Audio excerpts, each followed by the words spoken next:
जी, अब हमने डिस्कस करना है सेकेंडरी सर्वे। सेकेंडरी सर्वे में एक तो complete head to toe examination आता है, इसमें आपको लास्ट वॉइस नोट में बताया था, लेकिन साथ इसमें कुछ हिस्ट्री के पॉइंट्स भी आते हैं। इसमें ना सिर्फ डिटेल एग्जामिनेशन है बल्कि डिटेल हिस्ट्री भी करनी होती है, और इसके अलावा कुछ एडवांस्ड इन्वेस्टिगेशंस भी कर सकते हो आप, लाइक सिटी स्कैन अगर पेशेंट हीमोडायनामिकली स्टेबल है। लेकिन उससे पहले मैं आपको एक इंटरेस्टिंग चीज़ बताना चाहूँगी, that is adjunct of primary survey. यानी एडजंक्ट का मतलब हो गया कि आपने जो प्राइमरी सर्वे में ABCDE परफॉर्म किया था उसके साथ आप कुछ चीज़ें ऐड कर सकते हो, लाइक आप ईसीजी मॉनिटरिंग की जा सकती है पेशेंट की, उसका blood count, clotting screen, urea electrolytes check किए जा सकते हैं, ठीक है। यूरिनरी कैथेटर और गैस्ट्रिक जो ट्यूब, ये तो मैंने आपको सर्कुलेशन वाले में भी बता दिया था कि NG ट्यूब पास करनी होती है यूरिनरी कैथेटर। उसके बाद एक्सरे किए जा सकते हैं सर्वाइकल स्पाइन के, चेस्ट के एक्सरे बहुत हेल्प कर रहे होते हैं बहुत सारी लाइफ थ्रेटनिंग कंडीशन को डायग्नोस करने के लिए, और सर्वाइकल स्पाइन का एक्सरे किया जा सकता है, ठीक है। तो बाकी आर्टीरियल ब्लड गैसेस ABGs, ये भी आपको वेंटिलेशन में हेल्प करेंगे, वेंटिलेशन असेस करने के लिए। पल्स ऑक्सीमेट्री, ये भी मैंने ऑलरेडी बताया हुआ है। तो ये कुछ अर्जेंट है, ये प्राइमरी सर्वे के साथ होते हैं, ठीक है। वैसे इनमें ज़्यादातर हम ऑलरेडी डिस्कस कर चुके हैं। अब आ जाए जी सेकेंडरी सर्वे की तरफ। तो सेकेंडरी सर्वे में पहले आपको जो हिस्ट्री पॉइंट्स मैं कह रही थी ना, वो मैं आपको बताती हूँ कि एम्पल से आपने याद रखने हैं। A फॉर एलर्जीज, यानी कोई भी एलर्जी है पेशेंट को, आपने उनकी फैमिली से, या अगर पेशेंट कॉन्शियस है तो उससे हिस्ट्री लेनी है। मेडिकेशन, पास्ट इलनेस या प्रेगनेंसी, लास्ट मील उसने क्या लिया था इस इवेंट से पहले, इस एक्सीडेंट से पहले, और ई फॉर एक्सपोयर ये इवेंट, मतलब ये सारा मैकेनिज्म क्या था इंजरी का, ठीक है। तो ये हमारा हो गया जी हिस्ट्री के पॉइंट। अब हम चलते हैं complete head to toe examination की तरफ। तो स्टार्ट कहाँ से करें? स्टार्ट करें हेड एंड फेस से, ठीक है। अच्छा, हेड एंड फेस में अगेन चीज वही रहेगी प्राइमरी सर्वे वाली कि पहले इवेलुएट करना है फिर मैनेज करना है। तो हेड एंड फेस में क्या इवेलुएट करना है? इंस्पेक्ट करो, पैल्पेट करो। इंस्पेक्ट और पैल्पेट आप क्यों कर रहे हो? चेस्ट को आप इंस्पेक्ट और पैल्पेट क्यों कर रहे थे? कोई फ्रैक्चर देखने के लिए, कोई जो है वो क्रैपिटस देखने के लिए, ठीक है। और तो सेम यहाँ पे भी वही कोई जो हमारा कॉन्सेप्ट है वो बदल नहीं जाएगा। हम हेड की बोन्स को या फेस की बोन्स को इंस्पेक्ट और पैल्पेट करें हैं फेशियल या स्कैल्प बोन का फ्रैक्चर देखने के लिए और क्रैपिटस देखने के लिए। हेड एंड फेस में ओरल कैविटी, नोज और ईयर भी आते हैं, तो इन सब का एग्जामिनेशन करना है क्योंकि इन सब में आपको CSF या ब्लड मिल सकता है। और अगर स्कल फ्रैक्चर हो ना, स्कल बेस फ्रैक्चर हो, तो वो ईयर में या नोज में CSF आता है, तो इसलिए हमने इन सबको एग्जामिन करना है। आई एग्जामिनेशन बहुत इंपॉर्टेंट है, ठीक है।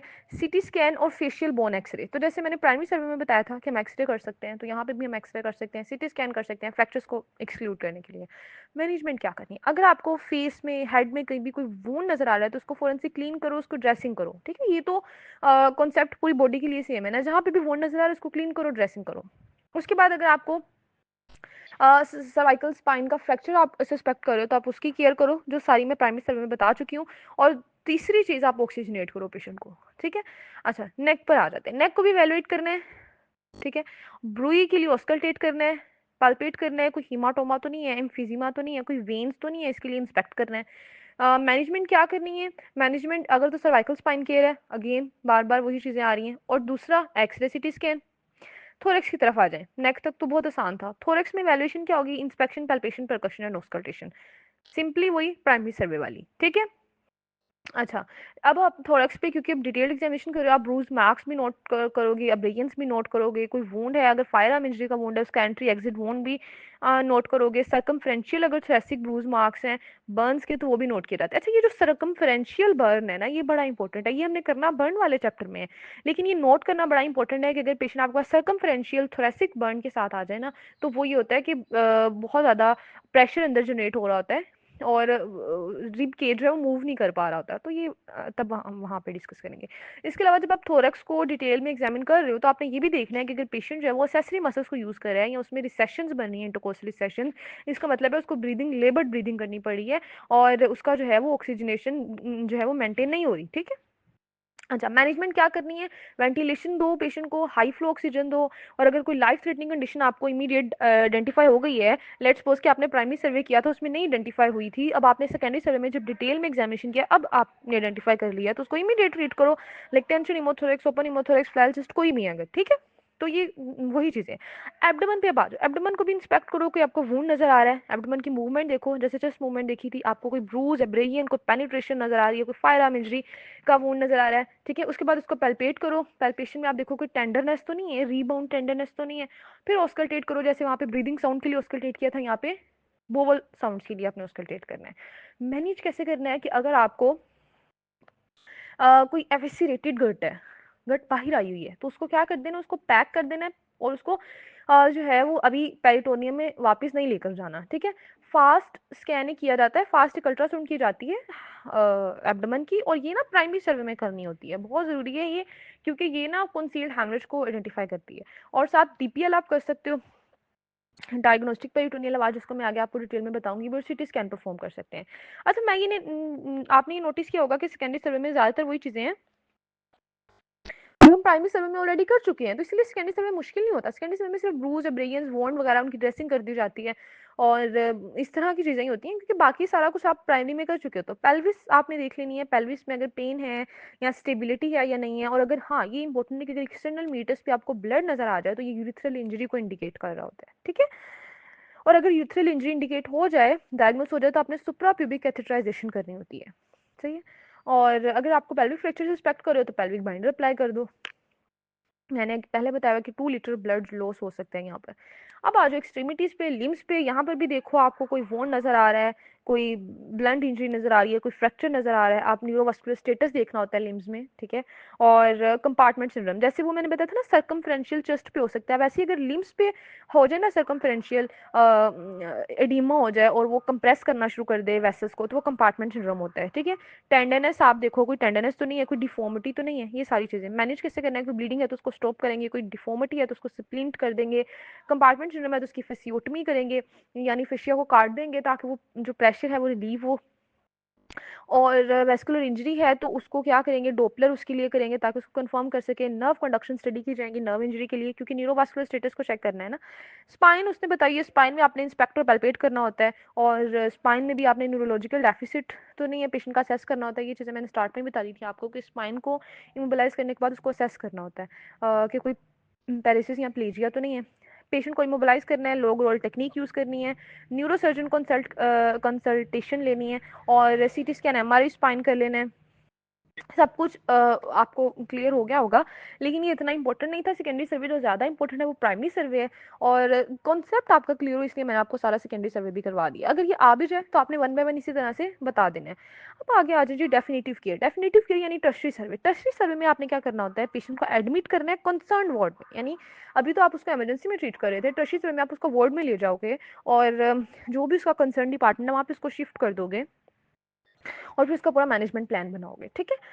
चलें, यहाँ पर हमारे सर्वे तो कंप्लीट हो गए। अब हमने फास्ट स्कैन जिसकी हम तब से बात करें उसकी डिटेल्स देखनी है, डायग्नोस्टिक पेरिटोनियल लिवाज की डिटेल्स देखनी है, फिर हम एक ट्राइएज का टॉपिक डिस्कस करेंगे। तो फास्ट स्कैन की बात करें तो फास्ट स्कैन जो होता है ना, ये सी पार्ट ऑफ प्राइमरी सर्वे में वैसे तो जो है परफॉर्म किया जाता है, यानी क्योंकि आप कंसील्ड हेमरेज देखना चाह रहे होते हो।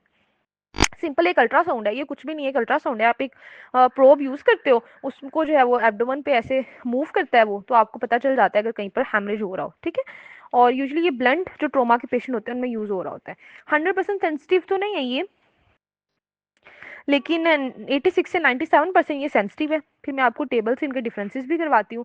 और ये फ्री पेरिटोनियल फ्लूइड को पिक कर लेता है, ठीक है, बड़ी जल्दी पिक कर लेता है, हमें पता चल जाता है कि पेरिटोनियम में फ्लूइड है।